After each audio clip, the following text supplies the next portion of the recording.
Olá, está começando mais um Com Propósito Podcast. Desde já você é muito bem-vindo a estar aqui com a gente.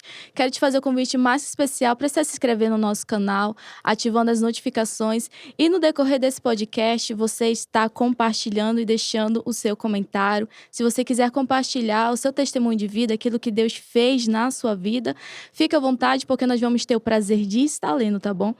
Hoje é um podcast mais que especial, né, gente? Tenho o prazer enorme de estar aqui com um convidado que é uma referência hoje no Brasil todo, né? Me sinto muito honrada por essa oportunidade. Estar com a gente o Otton Gomes. Seja muito bem-vindo. Obrigado. Sei que vai ser um momento especial aí de conversa, de edificação também, e eu tô muito feliz de estar aqui. Tamo junto. Sim, com certeza. Para mim é um prazer, né, por essa oportunidade. E crente é assim, quando vem a oportunidade, a gente Ô, agarra logo vamos ela, lá. né? E já acompanho os seus vídeos no Reels, né? Legal. E algo bem interessante de hoje vai ser as pessoas conhecerem um pouco da sua trajetória, um pouco da sua vida, da sua caminhada.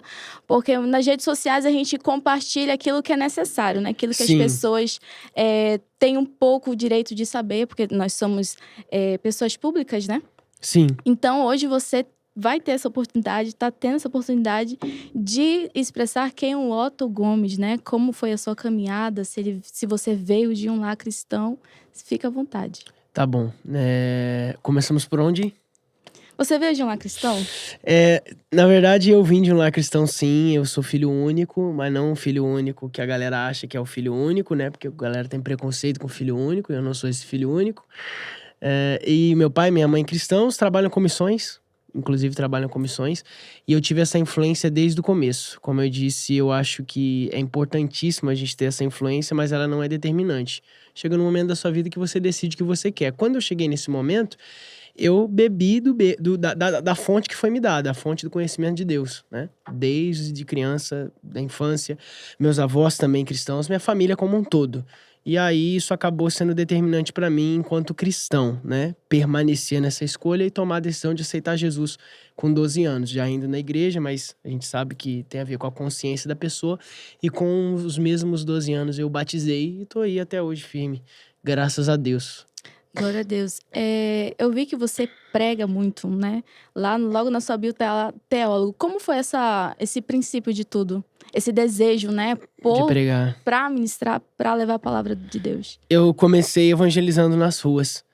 É diferente do que a maioria da galera acha. Hoje o pessoal vê cada semana eu tô numa igreja e cada semana eu tô numa cidade, mas não foi assim no começo.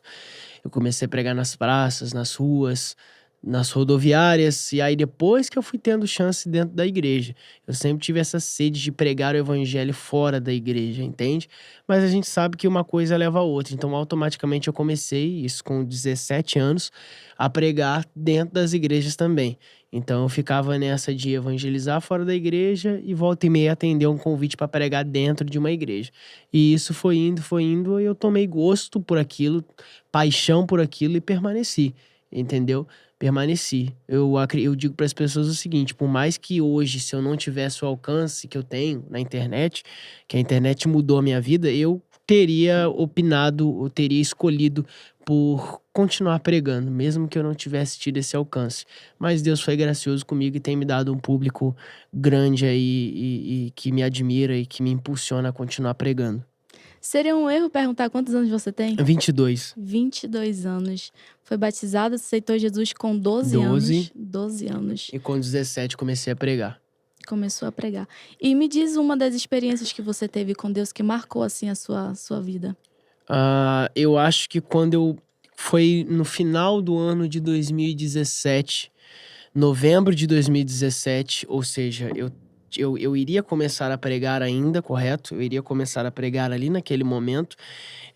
Eu recebi uma mensagem naquele aplicativo de mensagem do Facebook, que hoje ninguém quase mais usa. E essa mensagem era de um jovem do Rio Grande do Sul. E repito, eu não tinha começado a pregar ainda, quase ninguém me conhecia. Então é raro ter uma amizade na internet de um lugar tão distante. Esse jovem começou a contar a história dele pra mim, e naquela noite mesmo em que ele me mandou aquela mensagem, naquela noite de novembro de 2017, o anseio dele era cometer um suicídio, ele já estava no último degrau da depressão dele. ele era cristão até um certo ponto, ele veio de uma família cristã, só que a família era totalmente sem estrutura. Minto, a família não era cristã, mas ele optou por ser. Mas aí você sabe como é que é, né? Dentro de casa, não tendo apoio, é bem complicado. A família sem estrutura nenhuma, muitos irmãos, ele era o irmão mais novo, a mãe na bebida, o pai nas drogas, sem base nenhuma, ele resolveu aceitar Jesus, o pastor viu a situação dele e acolheu ele para, é claro que a gente não cita nomes aqui, né? Óbvio. Acolheu ele para sua casa. Ele, como não tinha nada a perder, não podia ficar em casa sem base nenhuma, nem sequer para se formar em alguma coisa. Ele optou por ir para a casa do pastor e na primeira noite em que ele dormiu lá, após o banho, esse pastor abusou sexualmente dele e aí ele não teve outra opção senão voltar para casa. Quando ele contou para os seus irmãos, que eram mais velhos do que ele, como eu disse, os seus irmãos também passaram a abusar dele todos os dias. Isso, ele estava prestes a chegar aos 18. Quando ele chega aos 18, ele surta, ele não quer mais aquilo para ele. Ele sai de casa, passa um tempo na rua, mas busca um emprego. E nesse meio termo aparece eu. Ele vê o meu perfil, ele vê as coisas que eu postava, que, repito, ainda não era de pregação, mas já eram coisas cristãs. E ele se sentiu atraído, buscou algum conselho. Só que a verdade, é como é que Deus pega a gente, é que eu só vivia de aparência naquela época. Eu não era de fato um cristão dedicado. Nunca fiz nada extremamente errado. Nunca bebi, nunca fumei, nunca fui pra festa, nunca nada, entendeu? Nada. Mas ele, por algum motivo, viu em mim uma esperança. Eu falei, Deus, como é que eu vou orar por ele se eu mal tenho orado por mim mesmo? Aí Deus me colocou na prova nesse momento. Eu comecei a orar por ele, as orações acerca dessa necessidade perduraram por 3 meses. E em fevereiro do próximo ano, de novembro, dezembro, janeiro, fevereiro, 4 meses, ele de fato saiu da depressão e começou a frequentar a igreja. Aí, naquele ano, o carnaval foi em março, então o retiro da igreja foi em março também. Naquele ano, Deus me mostrou o seguinte, Otto, tem pessoas com o mesmo problema que esse menino, no Rio Grande do Sul, só que elas estão mais próximas de você do que ele. E você está sendo levantado para ajudá-las. E aí, em março, nesse retiro, no domingo do retiro, a missionária que ia pregar faltou, o carro dela quebrou, e aí adivinha quem chamaram para pregar? Eu preguei e Deus começou a salvar almas ali através do meu ministério. E foi ali que eu tomei gosto pela coisa. Sim, como você falou, né? Você não era, como você disse agora, Eu era um cristão de aparência. de aparência. Como é que você descreve isso?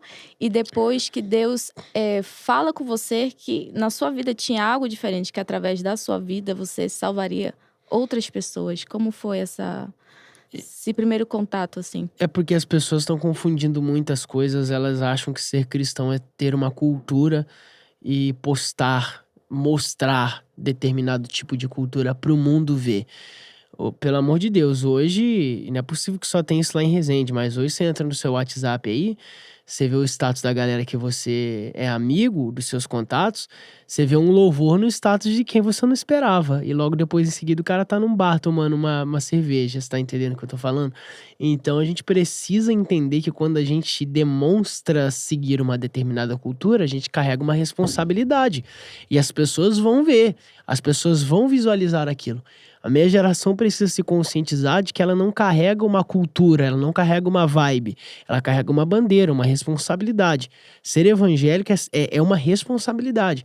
Deus disse uma vez, Paulo disse que nós somos embaixadores de Cristo. O embaixador da Ucrânia aqui no Brasil, ele defende interesses do país dele aqui no Brasil. O embaixador dos Estados Unidos aqui no Brasil, ele defende interesses americanos aqui no Brasil.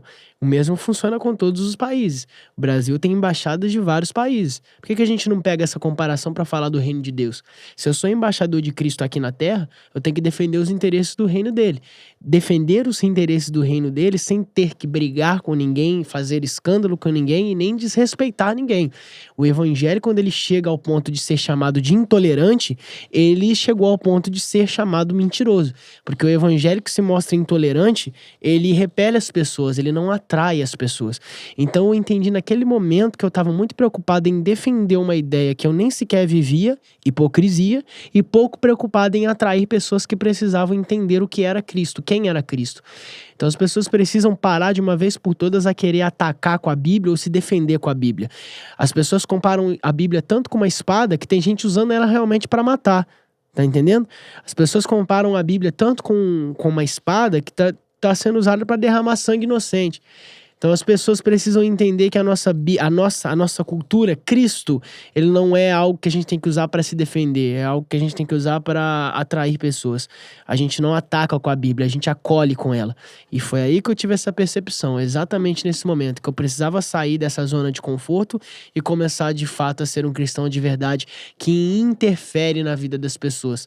Se o meu ser cristão não melhora, não promove uma melhora na vida de ninguém, o meu ser cristão tá sendo um ser errado. Eu tô com a ideia certa, mas na prática eu não tô fazendo nada de certo. Porque a antipatia, os dogmas, tudo isso me consome, eu me torno religioso e acabo não agregando na vida de ninguém. Então, a partir desse momento, você decidiu ser diferente, né? E fazer a diferença. Exato. Exatamente. E como foi a sua adolescência? Porque você tem 22 anos, Isso. certo, né? 22 anos, foi batizado com 12. E ali teve uma mudança aos 17? Isso, teve. 17 eu saí da escola, eu não comecei o meu ministério na escola, né? Ou seja, toda a minha época escolar foi desperdiçada nesse sentido. Mas Deus tem o tempo certo dele de fazer as coisas, eu não sei se eu estaria preparado. Mas eu prego, a maioria da galera que me acompanha, né? Aí eu posso dizer aí que mais de 70% são adolescentes. Então, se vocês estão na escola, não percam tempo. Comecem agora, se não começaram, comecem agora a levantar a bandeira do evangelho nas escolas. Porque a gente sabe que se a gente não levantar a nossa bandeira de evangelho, outras bandeiras estarão sendo, como já estão sendo levantadas. A gente não pode mais aceitar isso. A gente não pode mais aceitar que filhos de cristão que cresceram num lar evangélico como eu, você também? A gente não pode mais aceitar que o cara com 18 anos aí sai da escola, ele é cristão desde o início da sua vida, ele foi uma criança na igreja, ele foi um adolescente na igreja e agora ele tá começando a viver a juventude na igreja. Só que ele tem um sonho no mundo. Qual sonho é esse? Ser um engenheiro, ser um advogado, ser um médico. Seja. Mas como é que a gente pode aceitar que um cara desse sai de dentro da nossa igreja, com essa idade, com essa maturidade ainda em formação, entra na faculdade e sai acreditando que o que Karl Marx falou é verdade e pode mudar a sociedade? Peraí, aonde é que tá o erro? Onde é que tá a falha? As nossas crianças estão correndo esse risco. O esquerdismo, outrora, que atingia apenas uma parcela da população, as ideias atingiam só uma parcela da população, hoje está sendo proposto para todas as pessoas que quiserem ter acesso a essas ideias. E o poder de convencimento deles é muito grande. Você perguntou sobre a minha passagem pela escola, eu também sou cria de Instituto Federal. Se tem algo que é mais dominado pelo esquerdismo do que os órgãos federais, eu desconheço. É quase que uma doutrina dentro da instituição. Então, pais, líderes, pastores, eu posso não ser nada para recomendar algo para vocês, sou só um menino de 22 anos, mas o que eu tô falando eu estou vendo. Nós temos uma geração que está entrando numa crise, que está sendo interferida pela filosofia apresentada pelo mundo e infelizmente não estamos fazendo nada. Congressos, eventos, isso, aquilo. A gente não pode investir só em entretenimento e esquecer de investir nos princípios sobre os quais eles estão sendo formados. Eu espero de fato que quem está me ouvindo me entenda bem e não me entenda mal, porque se a gente não investir em formação, lá na frente a gente vai colher com uma geração que infelizmente não vai querer saber de Deus e das coisas de Deus. A igreja tem que parar de pensar que por a gente estar procriando dentro da igreja, a igreja de amanhã não pode ser composta só por filhos de crente. A igreja precisa ser composta por pessoas que vão ser abraçadas pelo evangelho e vão ser conscientizadas dentro do evangelho. Mais do que pregar, a nossa missão é conscientizar. Conscientizar por quê? Porque se o Espírito Santo, mediante as nossas pregações, convencer essa geração aqui, pode esquecer, não vai haver mais guarida ou espaço para que as ideias do diabo possam compenetrar na mentalidade de uma pessoa realmente convertida. Que haja conversão de alma, sim, mas que haja conversão de mentalidade. Termino a minha resposta dizendo o que Paulo disse: não vos conformeis com este mundo, não entrem na forma que o mundo propõe, mas transformai pela renovação do vosso entendimento. Isso não é algo que tem que ser anual ou mensal, tem que ser diário. Ou você renova sua mente, ou qualquer ideia louca que estão apresentando aí pra você vai entrar nela e vai te convencer de que uma mesa de madeira é de pedra, de que o chão é o teto, de que o teto é o chão e de que, enfim, você já entendeu. Sim. Como é que você lida com essa responsabilidade? Você acabou de falar que a maioria do seu público são jovens e são Adolescentes. adolescentes, né? Então há uma responsabilidade de inspiração ali, porque muitos se inspiram, né, É. no Otton Gomes, né? Naquilo que você prega, daquilo que você fala. Como é que você lida com essa responsabilidade? É muito é muito difícil pregar pra gente emocionada. Isso aqui é uma idade na qual a gente tá mais emocionado do que a adolescência, mas Deus me ensinou a fazer isso. O ruim de ser adolescente é ser extremamente emocionado com as coisas. A gente vai muito fácil, a gente aceita muito fácil, a gente quer estar onde todo mundo quer estar, a gente quer ter uma imagem que agrade as pessoas, a gente quer tudo isso ao mesmo tempo. A gente não quer desagradar ninguém, a gente quer estar sempre sendo aceito, sendo aceito. E eu preciso conscientizar essa minha geração. Você falou sobre responsabilidade. A minha responsabilidade hoje, a responsabilidade do Otton, é tacar a Bíblia nesses adolescentes. É jogar a Bíblia neles e falar, ó, tá aqui, cara. Se você acreditar que você é o que a Bíblia diz que você é, que você vai pra onde a Bíblia diz que você vai, e que você tem o que a Bíblia diz que você não vai depender de aceitação em grupo social A ou grupo social B pra ser alguém. Quando você entende o evangelho, você aceita muito mais normalmente a rejeição do que a aceitação. A maioria dos ministérios que são grandes hoje, por algum momento passaram por rejeição. A maioria dos líderes hoje, que são grandes, em algum momento passaram por rejeição. Se eu não ensinar a minha geração a importância da rejeição, eu vou ser cobrado disso. Porque eu estou mostrando para eles que a vida de ministério é fácil, que a vida com Deus é fácil, que a vida com Cristo é fácil, quando na verdade Jesus disse que aquele que segue o Filho do Homem precisa saber que ele não tem nem onde repousar a sua cabeça. Então a ideia de rejeição, a minha geração precisa pegá-la e colocar dentro do coração. Porque se você uma vez é maduro o suficiente para entender que qualquer um pode te rejeitar, você não depende mais de elogio de ninguém, de aceitação de ninguém, de indicação de ninguém. Quando eu conseguir, e graças a Deus eu acho que eu tô conseguindo, tirar a minha geração desse preconceito de aceitação, eu poderia olhar para alguém e dizer: a minha missão tá cumprida. A minha geração hoje tá conscientizada de que é muito mais importante ser aceito por Deus do que ser aceito pelos homens. Essa é a grande questão que eu carrego, é a grande bandeira que eu levanto.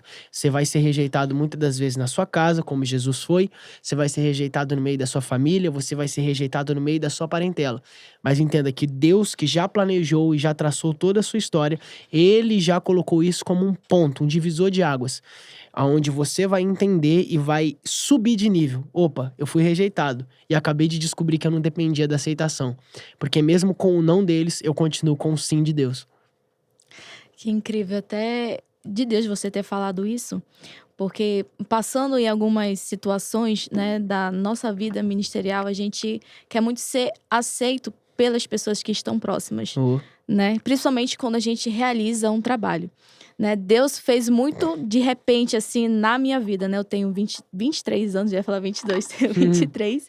Então, tudo começou muito precoce, vamos dizer assim, minhas experiências com Deus. E quando foi no ano de... Eu tinha apenas uma promessa em 2016, né? aham. Que ele estava me separando para esse chamado de pastorear.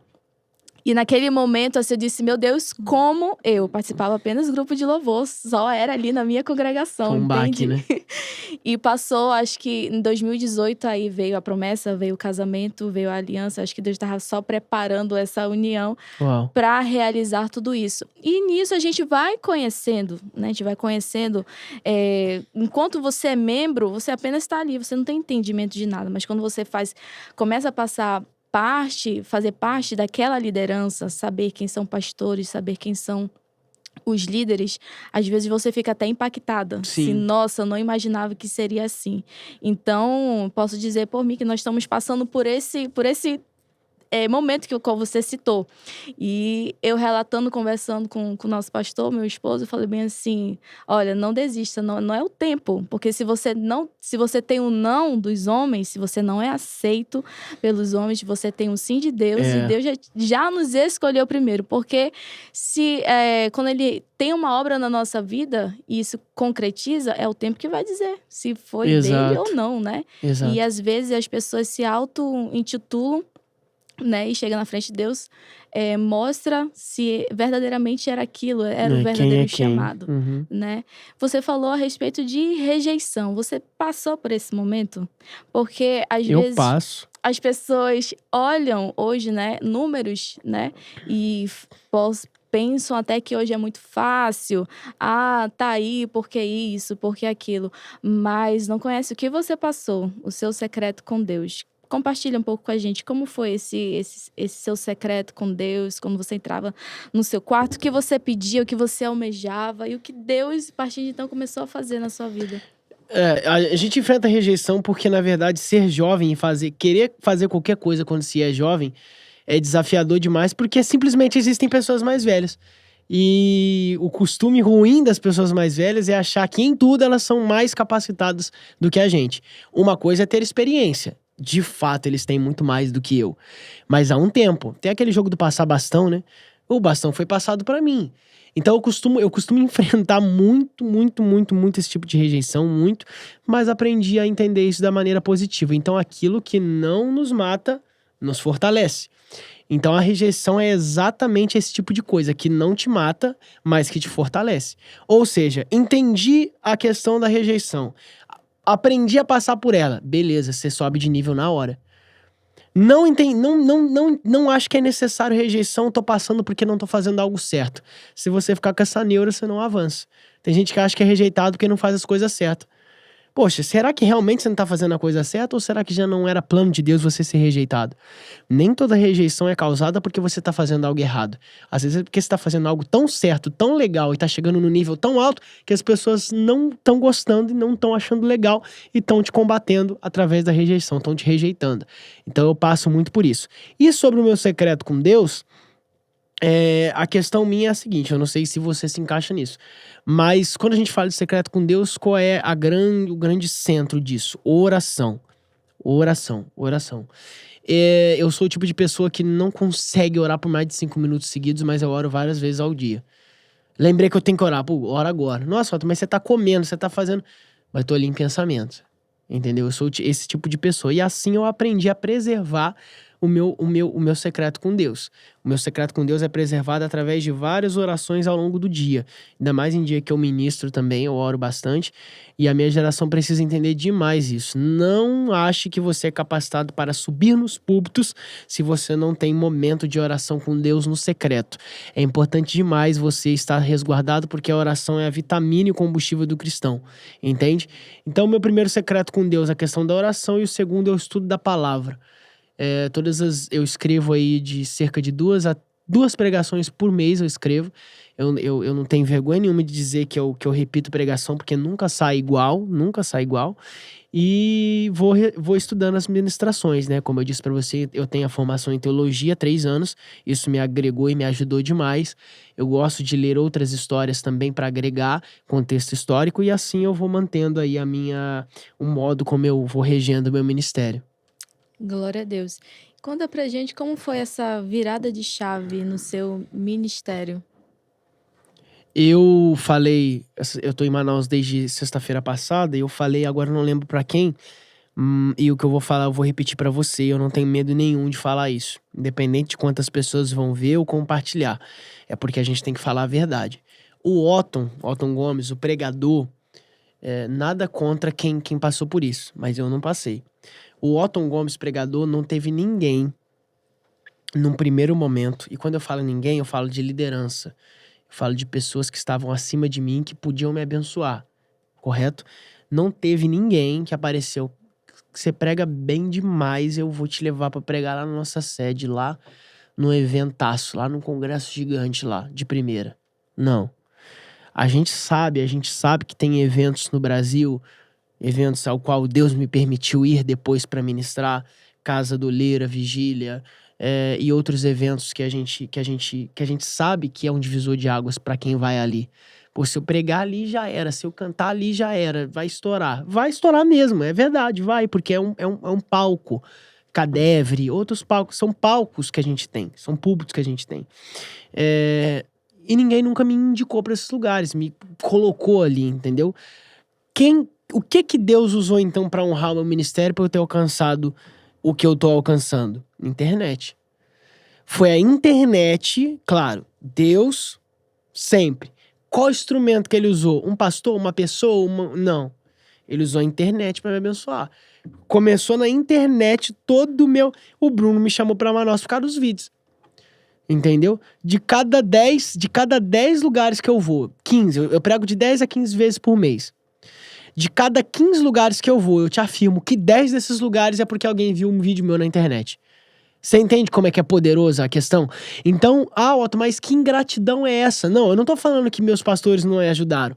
Me ajudaram em muita coisa. Eu tô falando de oportunidade. As oportunidades que mudaram a minha vida vieram porque Deus honrou meu nome na internet. Então, se eu tenho que motivar alguém que não tá sentindo que tá sendo apoiado, procure outros meios. Deus vai soprar teu nome, nem que seja por um vídeo, um momento. Ele vai. Se ele definiu, se ele prometeu, não precisa esperar uma pessoa, um evento ou uma circunstância. Se Deus usou um vídeo meu para poder impulsionar o meu ministério, ele vai usar o meio que ele quiser para impulsionar o seu. Porque com Deus não tem essa de que se o homem não quiser apoiar, não vai. Se o homem não quiser ajudar, não vai. Se o homem não quiser patrocinar, não vai. Se Deus determinou que vai, vai. Pode não ter dinheiro, pode não ter condição, pode não ter ninguém para te ajudar ou te apoiar. Vai e ponto. Só espere o momento de Deus e não tenha pressa, porque vai acontecer. Isso eu afirmo, eu tô vivendo isso. Se os homens te fecham a porta, Deus escancara a Deus a janela, Exatamente. E você compartilhando agora, né, como foi essa virada de chave na sua vida, exatamente aconteceu comigo, né? E foi de uma forma, assim, inexplicável, né? Foi uma forma, assim, de repente. Sim. Mas eu entrei com um propósito, né? Tem pessoas que falam, meu intuito não era, né? Não vou ser hipócrita, que eu tinha um propósito. E quando eu apresentei ao Senhor esse propósito que eu queria, né, usar as minhas redes sociais para Ele, para expandir o reino, passou uma semana, Ele fez acontecer.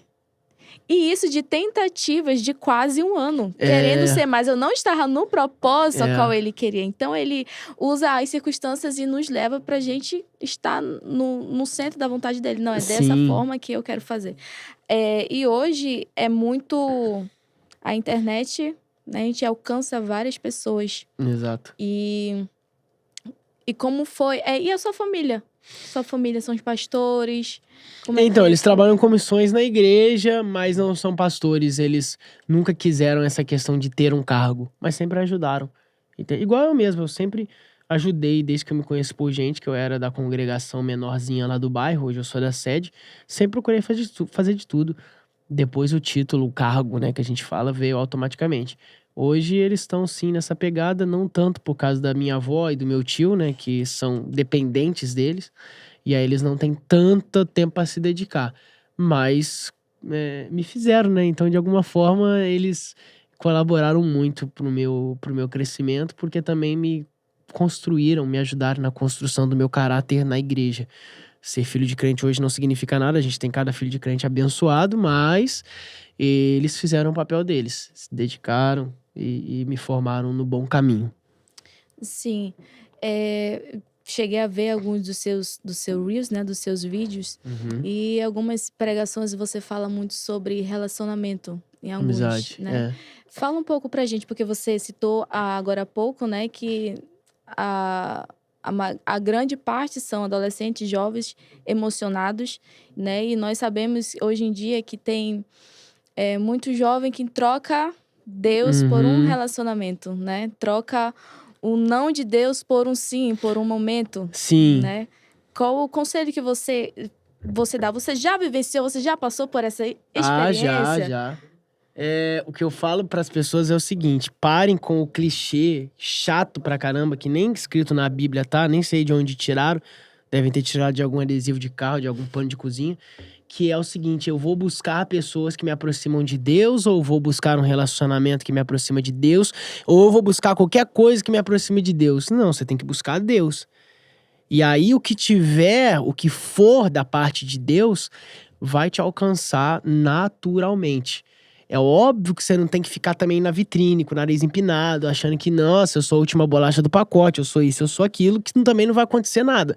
Mas, pelo amor de Deus, tem gente que atira pra todo lado, e aí também não cola isso. Então, as pessoas cristãs precisam entender que a gente não busca meios, nem pessoas e nem relacionamentos para nos aproximar de Deus. Nós buscamos a Deus. E Deus vai nos aproximar das pessoas que já estão com Ele. É muito perigoso você buscar alguém que não está no altar. E quando eu falo em altar, o que o altar simboliza? O altar simboliza preservação. Perceba, eu não te falei igreja, eu não te falei crente, eu te falei altar.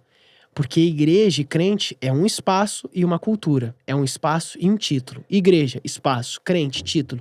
Mas você sabe que não é todo mundo que tá lá, que se você formar uma aliança vai te ajudar, vai te atrapalhar. Pessoas que estão no altar estão se preservando. Preservando-se em todos os sentidos. Buscar pessoas preservadas, pessoas que se preservam, correto? Pessoas que se preservam no caráter, pessoas que se preservam na índole, pessoas que se preservam no sentido comportamental, pessoas que se preservam do pecado, que é o mais importante, é atrair a bênção de Deus para tua vida. Eu costumo dizer isso e eu falo isso sem medo de errar. Chega da gente trocar a prioridade. Ou você tá buscando gente para se aproximar de Deus, e aí você nunca vai se aproximar dele, ou você tá buscando Deus e Deus vai te ligar às pessoas que já estão próximas a ele. E aí é isso que a gente tem que entender, e é essa o grande norte que a minha geração precisa ter. E eu não vou cansar de postar vídeo falando sobre isso, porque enquanto o pessoal não aprender, eu tenho que continuar falando, eu tenho que continuar orientando a minha geração. Entende? Sim. Você já recebeu um não de Deus? Uhum. Tipo, de algo que você queria muito e Deus falou assim: não, não é isso que eu tenho pra você. Porque às vezes, pra gente Já. estar no chamado, no propósito do Senhor, é, a gente tem que abandonar, né, muitas Renunciar. coisas, renunciar a muitas coisas, né, pegar a nossa cruz e seguir a Ele, né, estar no alvo. E as pessoas olham, para quem está no altar, para quem canta, para quem é conhecido, falam que é muito fácil e às vezes querem estar, mas não querem renunciar, né? Querem estar, mas querem continuar da mesma forma. Eu tive que renunciar à minha faculdade de engenharia de produção. Eu queria ser engenheiro para ser rico, né? Eu queria ter dinheiro. E aí, no primeiro mês da faculdade, eu tava louco, eu tava doido, porque eu pensava assim: eu tô em dois mundos diferentes, velho. Como é que eu saio desses números doidos aqui, dessas paradas doidas, dessas réguas, dessas métricas aqui que o professor tá me ensinando, e depois eu vou pra casa, amanhã eu tenho que pregar. Amanhã eu tenho que falar de Davi, amanhã eu tenho que falar de Moisés. E é lá no outro lado do país e tal. Não tá dando pra encaixar isso. Fui orando, fui pedindo direcionamento. O que que Deus fez? Ele me tirou da faculdade? Não, ele mudou meu curso. Fiz teologia 3 anos. Adivinha o que eu sou hoje? Professor de teologia. Nota no MEC, tenho minha especialização, me formei numa universidade, não numa igreja. Então eu dou aula de teologia, cosmovisão cristã, homilética. A galera que tá acompanhando, se quiser entrar no Instagram depois, tenho cursos. E tô fazendo o que eu gosto de fazer. Na pandemia, quando eu fiquei desempregado, no início da pandemia, o que me sustentou foi o curso de teologia que eu dava. Professor de teologia é uma função, uma profissão. Eu me formei sim por causa do meu ministério, mas também para dar aula. Eu gosto de ensinar as pessoas, entendeu? Então hoje eu tenho a minha satisfação total naquilo que Deus concedeu que eu vivesse. Você não vai ser feliz quando você buscar aquilo que dá dinheiro, aquilo que dá fama ou aquilo que dá status. Você vai ser feliz quando você fazer aquilo que você nasceu para fazer. Não adianta você obter tanta coisa, tanta regalia, num lugar e numa circunstância que Deus nunca quis que você vivenciasse. Então, a gente está buscando o certo no lugar errado. A gente está buscando o adequado no lugar inadequado.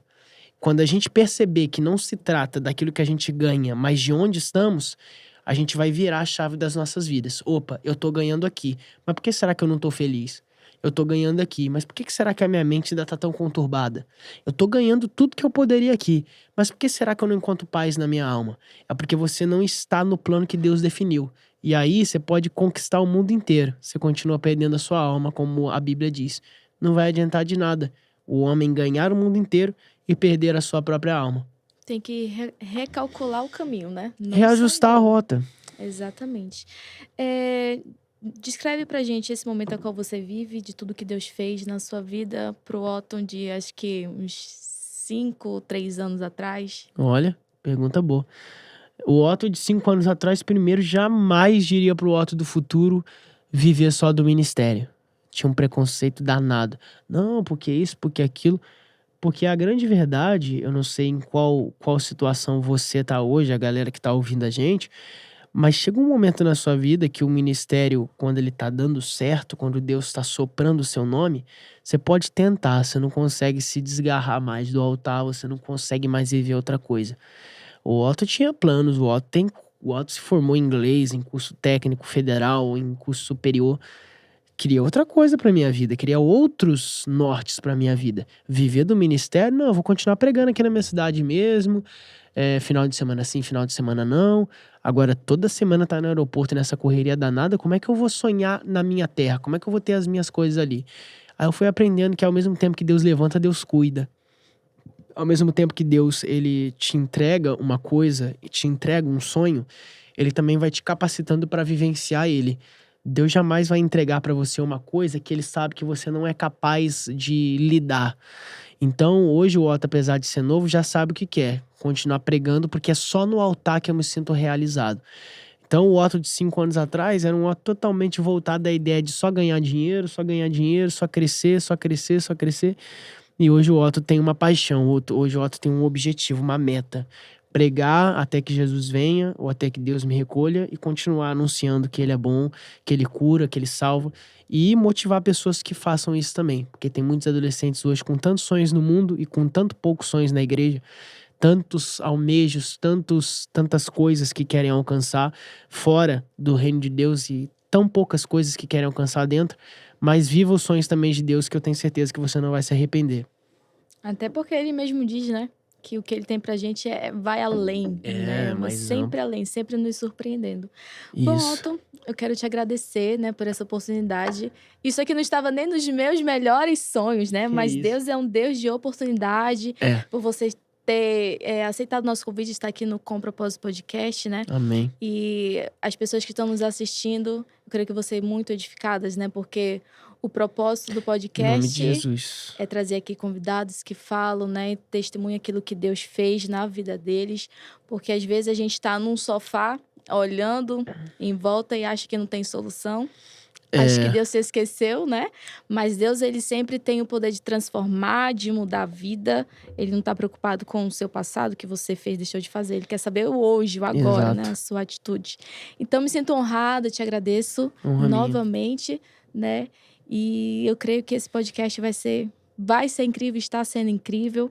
Como a frase fixa daqui, né? A sua história foi escrita para inspirar. Então, Deus te Amém. levantou com um intuito, com um propósito grande. E isso é só o começo ainda do que ele tem para o seu ministério. 22 Eu anos, creio. né?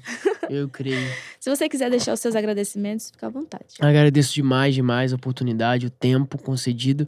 E a galera aí que veio pelo meu Instagram, veio pelas minhas redes, se inscrevam, né, no Com Propósito Podcast. Tenho certeza que vocês vão ser muito edificados, tá? Muito edificados mesmo. Acompanha a gente aí na rede social. Agora nós estamos com uma plataforma exclusiva. Vale a pena frisar isso. Eu tô frisando em tudo, sempre. E essa plataforma tá com preço mínimo para você ser edificado ao máximo, tá bom? Vai lá no meu Instagram, link na bio, e tem sorteios também de brindes lá também, tá bom? Deus abençoe a vida de vocês. E eu também tô no YouTube, gente. Otton Gomes OFC.